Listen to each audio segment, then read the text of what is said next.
Guys, IBPS PO നിങ്ങൾ എല്ലാവരും apply ചെയ്ത് കാണുമല്ലോ. 2026 മീൻസ് ന്യൂ പാറ്റേൺ അനൗൺസ് ചെയ്തു. പക്ഷേ ടെൻഷൻ വേണ്ട. ചേഞ്ച് അറിയുക, സ്ട്രാറ്റജി അപ്ഡേറ്റ് ചെയ്യുക, കൺസിസ്റ്റന്റ് ആയി പ്രിപ്പയർ ചെയ്യുക. സെലക്ഷൻ ഷുവർ ആണ്. അപ്പൊ എന്തൊക്കെയാണ് ഈ ചേഞ്ചസ് നമുക്ക് നോക്കാം. ടോട്ടൽ ഒബ്ജക്റ്റീവ് ക്വസ്റ്റ്യൻസ് 145 നിന്നും 170 ആയി കൂടിയിട്ടുണ്ട്. അതായത് 25 ക്വസ്റ്റ്യൻസ് നമുക്ക് എക്സ്ട്രാ കിട്ടിയിട്ടുണ്ട്. ടൈമിലോ മാർക്കിലോ യാതൊരു ചേഞ്ചും വന്നിട്ടില്ല. ഇംഗ്ലീഷിന്റെ കാര്യത്തിൽ വലിയ ചേഞ്ച് ആണ് സംഭവിച്ചിട്ടുള്ളത്. 35 ക്വസ്റ്റ്യനിൽ നിന്നും 40 ക്വസ്റ്റ്യനിലേക്കും 40 മിനിറ്റിൽ നിന്നും 35 മിനിറ്റിലേക്കും മാറ്റിയിട്ടുണ്ട്. എന്നാൽ ടോട്ടൽ 40 മാർക്കിൽ നിന്നും 20 മാർക്കായി കുറഞ്ഞു. അതായത് നിങ്ങൾ അറ്റൈൻ ചെയ്യുന്ന ഓരോ ക്വസ്റ്റ്യനും 0.5 മാർക്ക് മാത്രമേ ലഭിക്കുകയുള്ളൂ.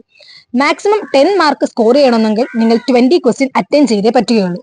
ഇംഗ്ലീഷിന്റെ വെയിറ്റേജ് കുറഞ്ഞു എന്നതുകൊണ്ട് അതിന്റെ ഇമ്പോർട്ടൻസ് കുറഞ്ഞു എന്നല്ല, ഇമ്പോർട്ടൻസ് കൂടുക തന്നെയാണ് ചെയ്തിട്ടുള്ളത്.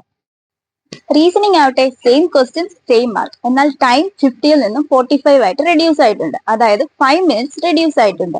ഡിസ്ക്രിപ്റ്റീവ് പേപ്പേഴ്സിന് യാതൊരു ചേഞ്ചസും വന്നിട്ടില്ല.